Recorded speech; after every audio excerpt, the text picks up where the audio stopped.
Hi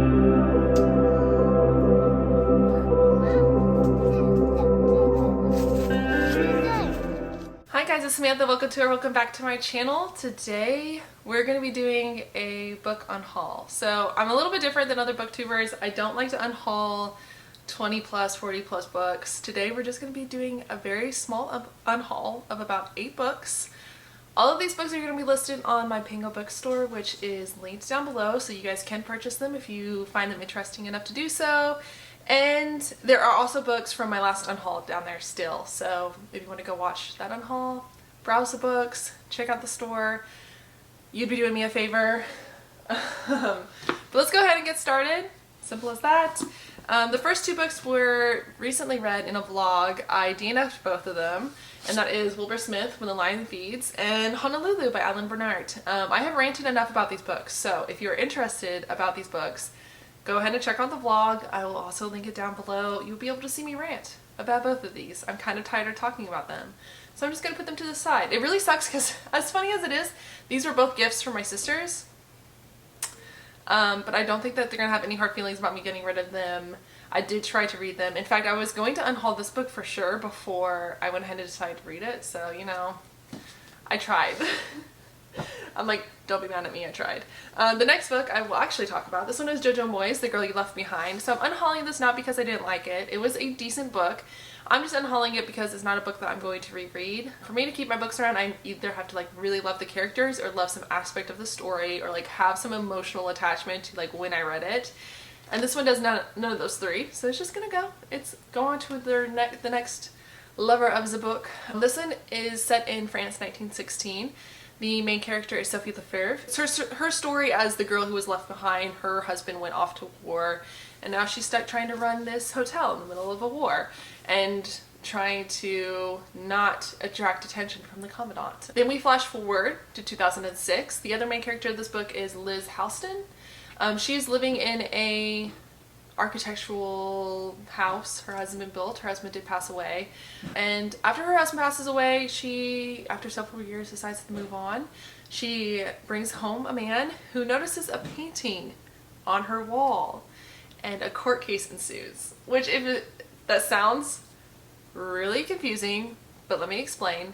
Sophie from 1916 had a portrait of herself on the wall that the commandant had a lot of interest in, and Liv Halston now has that portrait on her wall in 2006. And if you don't know, there's court cases now about stolen artwork from the Nazis and German soldiers in World War I. When Germans came and occupied a village, they would take everything, including portraits, painting, art, tapestries, rugs, and there's now a movement to find this art and give it back to the rightful owners, as far as like families or museums or other aspects. And basically the guy that she brings home notices the painting and is working a court case to get that painting back to the original original owners. And then you also get the story of Sophie and like what ended up happening with Sophie, what ends up happening with Liv. Liv is also a girl that was left behind, seeing as her husband died, so you get to see her through the whole grief process. Very interesting. It sounds like something you're interested in. It will be linked down below. Just not my thing. It won't be staying on my shelves. The next one is Diary of an Oxygen Thief by Anonymous. So I don't remember lots about this book. I do remember not liking this book. It's not my thing. It's very much like, it's very reminiscent of On the Road by Jack London, I think, wrote that book. Not my favorite at all. So we're just going to get rid of it. If it's something that you would be interested in, like I said, I don't remember much about this book. I just know that it kind of gives me like creeper vibes, and I've got to make space on the shelf eventually. So it's time for it to go. It's time for it to find a new home. Hurt people say Holden Caulfield was an alcoholic and Lolita was a photographer's assistant, and somehow they met in Bright Light's big city. He's blinded by love, she by ambition. Diary of an Oxygen Thief is an honest, hilarious, and heartrending novel, but above all, a very realistic account of what we do to each other and what we allow to have done to us. So, I didn't care for this one. Maybe it's your thing. Now, this book will not be on my Pingo books because it is an ARC, but I am going to donate it. I am going to get it off of my shelves, and that is The Hookup Plan by Farrar Roshan. There was absolutely nothing wrong with this book. I just didn't like it as much as my other romances, and we all know that romances can kind of build up on your shelves if you read them as fast as most people do. So I'm just gonna go ahead and get rid of this one. This is a enemies to lovers, but they hook up at the very beginning and they continue to hook up, and like you get to see like the development of their relationship through those hookups, and it's about two very successful people who just meet up. They used to be high school rivals. They are now lovers. It's interesting, just not my thing. The tagline, you ask? The tagline is, she's got close friends and an even closer enemy. Alright, it was fun. It was flirty. Just, I need more banter. That just wasn't there for me. Not my thing. Okay, the next one. Rebecca by Daphne du Maurier.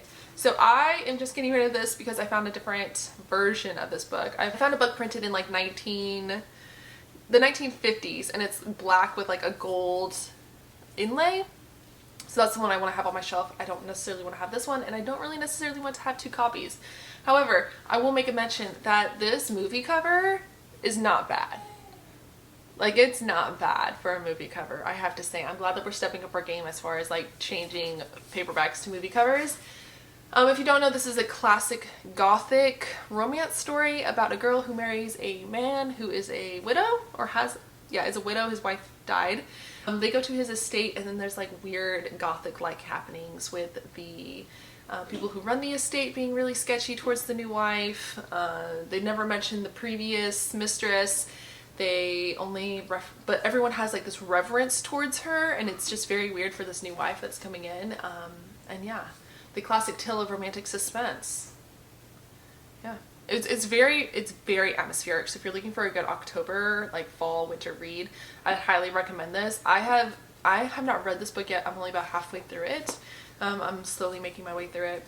Very atmospheric. From the first page, you are drawn into like dark, creepy, like velvet, spider webs, speeding cars, and cliff sides, and gloomy, grumpy men, and it's very much like a whole scene, if I can say so myself. But yes, this will be up on the Pink of Books if you guys feel like reading it. The next one I read in a vlog, and that is The Lost Queen by Signa Pike. If you're interested in seeing that vlog, I will link it down below. This is basically a book that has been on my TBR for forever, and I finally read it, and it is okay. It is good. It is decent. It's kind of I don't want to spoil it, but it's basically about a girl living in before King Arthur. Basically, she is a pagan. Christianity has just reached where she is living. I forget what the time frame is. I know that I'm much more eloquent about talking about this in my vlog, so you guys should check that out. But this one is, 550 AD is where the setting is. She's a pagan in like the UK area. I forget what they called it back then. I know it references it in the book, but she's like this princess tribe princess. She's this tribe princess. She gets married off to a Christian king, and it's just like her journey of coming to terms with her faith, religion, her culture, moving forward into either modernity or not. And how she is supposed to, like, her people have placed her as the pinnacle of what paganism is, and how she wants to represent that in the new moving Christian world, and how that happens. It's very interesting. It's very beautifully written. I think it dragged on just a little bit too much for my taste, but if you are into like historical fiction, highly recommend it. Definitely gave me some Outlander vibes. It gave me some Viking show vibes, or Merlin. If you guys have seen the BBC thing with Merlin, it gave me off some of those vibes. So yeah, highly recommend. I do like this one. Okay, I say highly recommend, but I would recommend this book if you're into all three of those things. It's not bad. It's not bad. The next book, Normal People by Sally Rooney. I don't get Sally Rooney. I think that's a thing now. You either get Sally Rooney or you don't get Sally Rooney, and I do not get Sally Rooney. This is really just a romance with two people who are just literally normal people. Like, they're just bleh. They're not nice to each other, and they're not nice to themselves. It's like an on and off romance relationship that you see throughout the ages of them being in high school and then college. It's too mundane for my fantasy driven mindset when it comes to reading, so I needed a little bit more than this. But if you're into like I would say fiction, contemporary fiction, literary fiction, and romance. This would be the perfect combination for you. Okay, I'm selling that. All right, we're selling it that way. But yes, this will be up. I'm unhauling this one off my shelves. The next one is They Both Die at the End by Adam Silvera. Love this cover, by the way. If you haven't noticed, because I didn't, there's a skull in the background. How cool is that? How cool is that?